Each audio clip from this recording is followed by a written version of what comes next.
সালামু আলাইকুম পঞ্চম শ্রেণীর শিক্ষার্থীবৃন্দ, আশা করি ভালো আছো।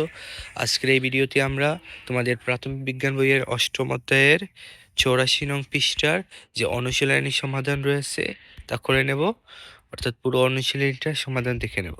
তো প্রথমে এখানে দেখতে পাচ্ছ তোমরা লেখা আছে যে সঠিক উত্তরে টিক চিহ্ন দাও, অর্থাৎ এখানে কি 4টার মতো বহুনির্বাচনী প্রশ্ন রয়েছে, সেগুলো উত্তরটা জানার কথা বলা হয়েছে। তো প্রথম প্রশ্ন হচ্ছে চাষাবাদের জন্য উপযোগী ভূমিরূপ কোনটি? এরপর মালভূমি হলো, তারপর ভূমিরূপ পরিবর্তনের প্রাকৃতিক কারণ কোনটি? এরপর অনিয়ন্ত্রিত নদী খননের ফলে কোনটি ঘটে? তো চলো আমরা এই 4টা বহুনির্বাচনী প্রশ্নের উত্তর দেখে নেই। তো দেখতে পাচ্ছ প্রথম প্রশ্ন হচ্ছে চাষাবাদের জন্য উপযোগী ভূমিরূপ কোনটি? এর উত্তর হচ্ছে সমভূমি। তারপরে প্রশ্ন মালভূমি হলো, এর উত্তর হচ্ছে উপরিভাগ সমতল, সামান্য ঢেউ খেলানো। এরপরে প্রশ্ন ভূমিরূপ পরিবর্তনের প্রাকৃতিক কারণ কোনটি? উত্তর হচ্ছে আগ্নেয়গিরির অগ্ন্যুৎপাত। এরপরে প্রশ্ন অনিয়ন্ত্রিত নদী খননের ফলে কোনটি ঘটে? এর উত্তর হচ্ছে নদী ভাঙ্গন বৃদ্ধি পেতে পারে। এরপর 2 নম্বরে রয়েছে শূন্যস্থান পূরণ করি। পাহাড় ধ্বংসের মূল কারণ দেশ। এরপর ভূমির পরিবর্তন রোধ ও সংরক্ষণের সকলের মধ্যে দেশ সৃষ্টি জরুরি। কলকারখানার বজ্র নদীতে ফেললে দেশ ঘটে।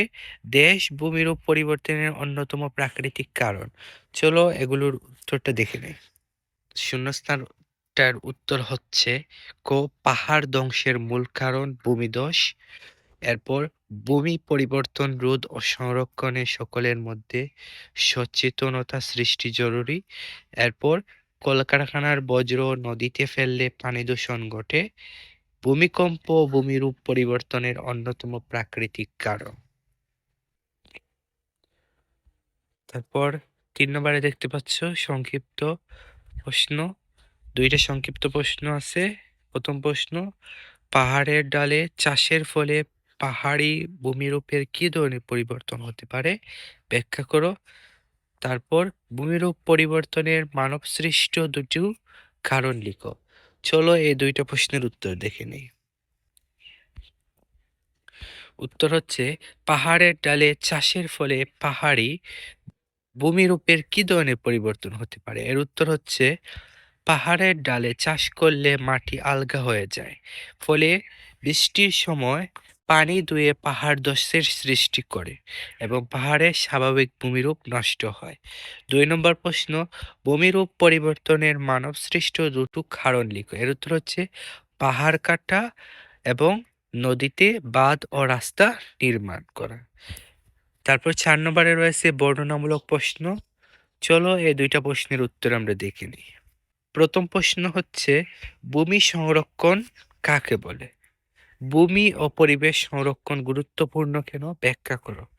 এর উত্তরটা হচ্ছে ভূমির স্বাভাবিক গঠন ও উর্বরতা নষ্ট হওয়া থেকে রক্ষা করাকেই ভূমি সংরক্ষণ বলে। ভূমি ও পরিবেশ সংরক্ষণ গুরুত্বপূর্ণ কারণ 1, খাদ্য উৎপাদন ভূমির উপর নির্ভরশীল। 2, পরিবেশ নষ্ট হলে মানুষের জীবন ঝুঁকিতে পড়ে। 3, নদী ভাঙ্গন, বন্যা ও ভূমিধস কমানো যায়। এরপরে প্রশ্ন, মনে করো একটি স্থানে নদী ভরাট করে পাকা রাস্তা নির্মাণ করা হলো।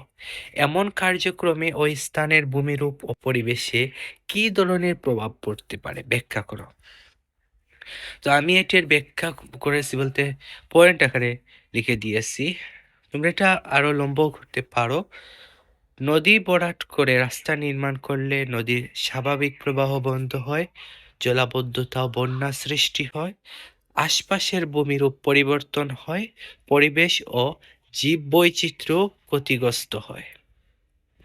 তো শিক্ষার্থী বন্ধুরা, আজ এই পর্যন্ত। আর কোন কোন বই এবং কোন কোন অধ্যায়ের সমাধান পেতে চাও এই ভিডিওর কমেন্ট বক্সে জানিয়ে দাও।